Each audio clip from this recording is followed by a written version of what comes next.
Typography has a special place in the world of design. It can dramatically impact the way a design feels. It can make a design look busy or clean. It could even be the design itself. So understanding the anatomy and structure of typography will go a long way in deepening your understanding of design. This is a simple serif font. As we know, it's a serif font because of those little brackets at the end of each character. Each letter in this word is called a character. If you were to draw a line that hugs the bottom of each letter, not including the little tails, which are called descenders, this line would be called your baseline. You can also draw a line across the top of these characters, which does not include what's called the ascenders, or this little area right here, and you can draw your second baseline. What is in between these two lines is the very core of your word or character. This helps you find a balance in your wording. You may find that you have more ascending and descending characters, and this revelation can help you decide how to balance this logo and type when creating a logo, for example. The line that can be drawn across the top on the tip top of your ascenders is called the ascent line. The line that can be drawn across the bottom of your descenders is called the descent line, so hopefully that can be easy to remember. A really good font, you'll be able to draw these nice straight lines that go across your word or characters. Not all fonts do that. Grip fonts like this one don't always follow the same line patterns. Let's expand our typography vocabulary. The tail is the very tip of the character. The descender, as we know now, makes up the entire bottom section, but the tail is only the very tip. This is the example of the stem of the character. Ears are anything that expands outside of the side of the character, including this G.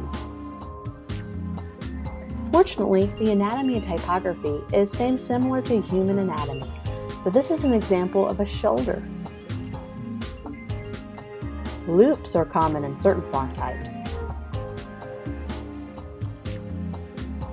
Anything that is closed inside a character shape is called a closed counter.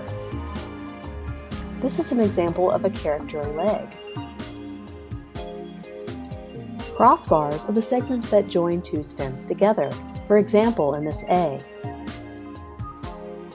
There are around 40 to 50 other total terms and vocabulary words for describing character anatomies, but we will not review them all.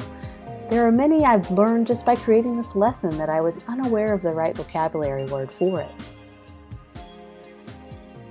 That means knowing some of the basics is fantastic, but don't feel like you have to have all of these terms memorized. What's most important is studying how type feels, looks, and behaves with other characters, words, colors, and designs to make our overall pieces cohesive and balanced.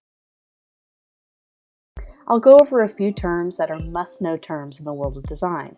Many of these phrases and terms are thrown around in client emails and professional feedback you may receive, so these are pretty important. Kerning is the manually created space between each character.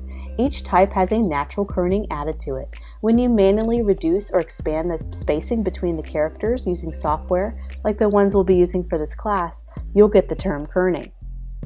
In logo design, for example, I always try to manually kern type characters because even slight adjustments can make a big impact on how it looks.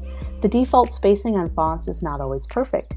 Also, kerning can help balance a logo by increasing or decreasing the space created between characters. Tucking that letter in to reduce extra white space can elevate your type and your design. I love playing around with different font options when I work with headlines or logos.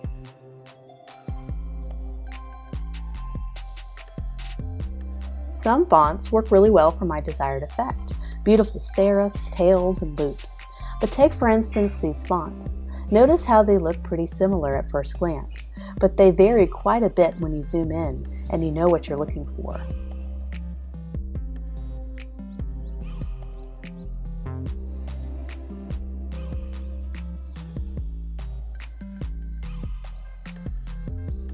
The space created between sentences or phrases is called leading. The amount of leading that is between sentences and a larger paragraph can really change the look and feel of a block of type.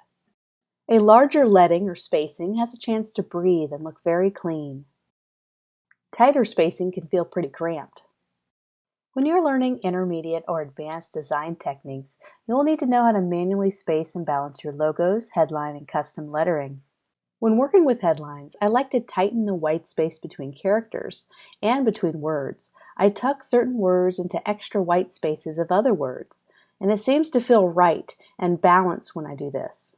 We could do this easily in Adobe Illustrator. I'm taking a simple 3-word headline and finding the right spacing between the characters and between the words. Notice the big difference using the default spacing in the font and then using my own custom version. There's a big difference when I'm able to kind of noodle around with it. Sometimes your main headline and phrase is the biggest focus of a design, and having this custom look goes a long way in looking professional. It's also good to combine different font types and styles for the same headline. It really helps break up the more important words. So in this case, making the and the other smaller text italics in a script font and combining that with this really nice bold sans serif font really works well here. Also, tucking in words and reducing large amounts of white space between the characters and letters makes it seem like a nice cohesive design. Custom lettering is very important in branding and logo design. In this example, I am taking 2 types of script fonts and I'm combining them to make one unique blend. Script fonts can be tricky. When you may not like the capital letter of a certain script font, you can switch it out for another script font to see if it looks better and reads better. So in this case, I can actually tell what the first letter is now. You could take a regular typical font and use it as a base font. From there, you can add something totally unique to the font and make it distinct to your brand.